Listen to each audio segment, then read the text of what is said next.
જામનગર જિલ્લાના જાણીતા અને બાહોશ ધારાસત્રી એડવોકેટ અશોકભાઈ જોશીએ આગામી સમયમાં યોજનાર બાર કાઉન્સિલની ચૂંટણીમાં સભ્ય તરીકે પોતાની ઉમેદવારી નોંધાવતા રાજ્યભરમાં વરિષ્ઠ ધારાશાસ્ત્રીઓ સાથે શુભેચ્છા મુલાકાતીઓની શરૂઆત કરી છે.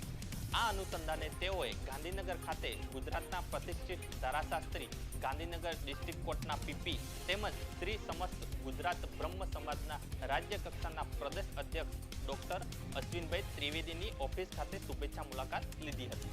આ મુલાકાત દરમિયાન ડોક્ટર અશ્વિનભાઈ ત્રિવેદી, એડવોકેટ અશોકભાઈ જોશી તથા તેમની સાથે પધારેલા મહેમાનોનું શાલ ઓઢાડી સન્માન કર્યું હતું. બંને વરિષ્ઠ ધારાશાસ્ત્રીઓ વચ્ચે થયેલી મુલાકાત સૌહાર્દ, પરસ્પર આદર અને વ્યવસાયિક એકતાનું પ્રતીક બની રહી હતી.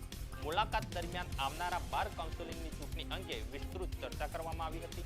રાજ્યના વકીલોના હિત, બાર અને બેન્ચ વચ્ચેના સંબંધો, યુવા વકીલોની સમસ્યાઓ, તાલીમ અને કલ્યાણલક્ષી યોજનાઓ તેમજ કાયદાકીય વ્યવસ્થાને વધુ સશક્ત અને પારદર્શક બનાવવા મુદ્દાઓ પર ગંભીર વિચાર વિમર્શ થયો હતો.